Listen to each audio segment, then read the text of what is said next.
एक मिनटं. हां बोला. सांगली महापालिका महानगरपालिकेमध्ये नगरसेवकांची बॉडी अस्तित्वात येऊन गेली 4-5 महिने झाली.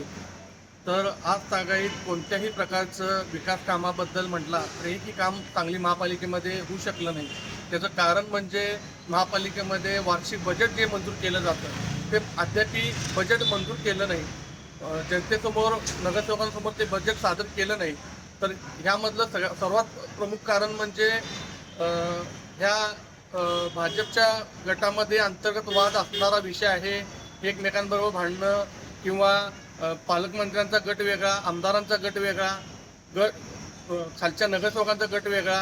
ह्याला प्रमुख कारण या ठिकाणी हे दिसून आलं आहे.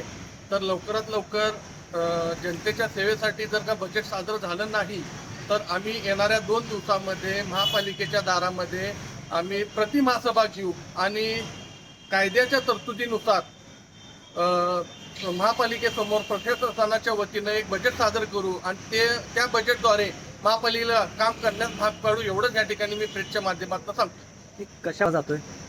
यामध्ये पालकमंत्र्यांचा गट वेगळा आहे, यामध्ये आमदारांचा गट वेगळा आहे, शेतकरी इनामदार साहेबांचा गट वेगळा आहे. भाजपच्या 3 गट पडल्यामुळे आज महापालिकेसमोर बजेट सादर झालं नाही. त्यामध्ये सगळ्यात दुर्दैव आज या सांगली मिरज कुपवाड महानगरपालिकेच्या लोकांचं आहे की अशा लोकांना काटावर बहुमत ह्या भाजपला आपण दिलं आहे. तर लवकरात लवकर या लोकांनी वेळी शहाणं होणं गरजेचं आहे. यामध्ये नुकसान यांच्या भांडणामुळे नुकसान या सांगली महापालिकेतल्या जनतेचं होत आहे, याचा विचार करणं खरोखर गरजेचं आहे. अंतर्गत वाद जर काय असेल तर त्यावेळी मी महापौर म्हणून सांगेन की माझा वाद आहे. सभापतींचा वाद असेल तर सभापती सांगतील. आम्ही दोघं सुद्धा म्हणते आमच्यात काय वाद नाही आहे. तर तुम्ही सारखं विरोधकांच्या या भूलतापांना बळी पडू नका.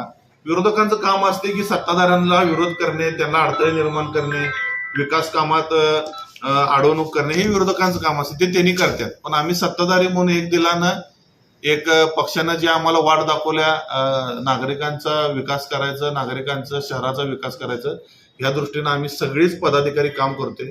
आणि राहिला मंगेश चव्हाण विरोधी पक्ष नेत्यांनी जो काल आरोप केला की पालकमंत्र्यांपर्यंत आरोप करणे, आपली पात्रता आपण तपासावी सगळ्यांनी की आपण आपली हे कोणापर्यंत आहे. आपण महापौरांना तुम्ही रोज फोन करता, महापौरांबरोबर चर्चा करता बजेटवर, त्यावेळी तुम्ही विचारू शकताय की बजेट कधी देणार आहे, लेट व्हायला चर्चा झाली असणार आहे ना आमची त्यांची. तर त्यांना माहित होतं आज मी बजेट देणार आहे. सोमवारी मी सांगितलं होतं ऍक्च्युली बजेट द्यायचं होतं शुक्रवारीच, पण शुक्रवारी आपला महाराष्ट्र दिन हे ते होतं, शनिवारी त्या दिवशी सुट्टी, शनिवारी सुट्टी, रविवारी सुट्टी.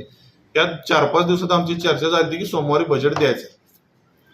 माहिती आहे सोमवारी बजेट द्यायचं आहे, तरी सुद्धा तुम्ही आदल्या दिवशी मिटिंग घेताय, प्रेस घेताय आणि नगरसेवकांपासून, सभापतींपासून, महापौरांपासून, पालकमंत्र्यांपर्यंत, आमदारांपासून तुम्ही टीका करताय. हे काय योग्य नाही आहे.